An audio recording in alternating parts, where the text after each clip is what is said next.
வணக்கம் மக்களே, இன்றைக்கி வந்து ரொம்ப டேஸ்ட்டான வாழைப்பூ பொரியல் வந்து எப்படி செய்கிறது அப்படின்னு சொல்லி காட்ட போகிறேன்.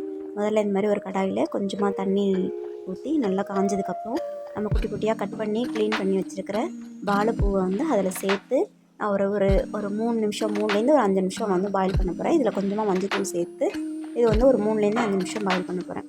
அதுக்கப்புறம் நெக்ஸ்ட்டு அதே கடாயில் ஒரு எண்ணெய் ஊற்றி தாளிப்புக்கு தேவையான கடுகு கருவேப்பிலை எல்லாமே அதில் போட்டு வெங்காயமும் அதில் போட்டு சேர்த்து தாளிக்க போகிறேன்.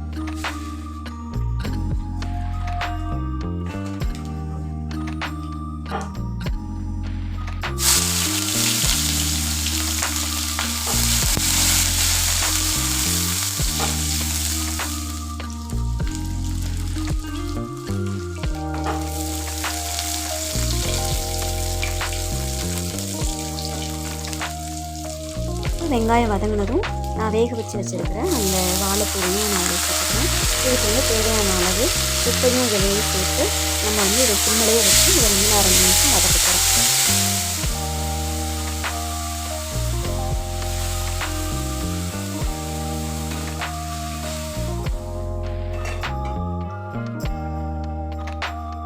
இப்போ ஒரு மிக்ஸி ஜாரில் கொஞ்சமாக தேங்காய், பச்சை மிளகாய், சீரகம் இது எல்லாமே தண்ணி ஊற்றாமல் அப்படியே கொரகொரப்பாக அரைச்சி எடுத்துக்கலாம். இப்போ ஒரு 5 நிமிஷம் போல் இந்த வாழைப்பூ வந்து நல்லா வதங்கி வந்துருச்சு. இப்போ இது கொஞ்சம் துவக்கும் அப்படிங்கிறதுனால இதில் கொஞ்சமாக 2 கொத்து அளவுக்கு முருங்கைக்கீரை வந்து இதிலேயே சேர்த்து அப்படியே இதையும் ஒரு 2 நிமிஷம் நான் வதக்கிக்கிறேன்.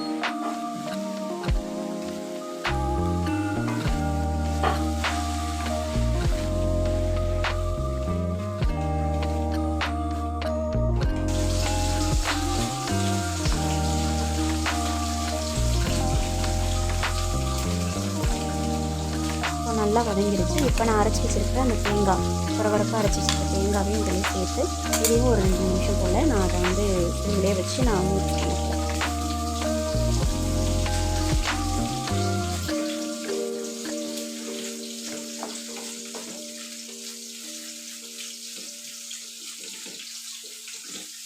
அவ்வளோதான் மக்களே, ஒரு டேஸ்ட்டான வாழைப்பூ பொரியல் வந்து ரெடி ஆகிடுச்சு. இந்த மாதிரி முருங்கைக்கீரை சேர்க்கும் போது அது கொஞ்சம் துவர்ப்பு இல்லாமல் இருக்கும். இது ரொம்ப டேஸ்ட்டாக இருக்கும் சாப்பிட்றதுக்கு. ட்ரை பண்ணி பாருங்கள். தேங்க்ஸ் ஃபார் வாட்சிங்.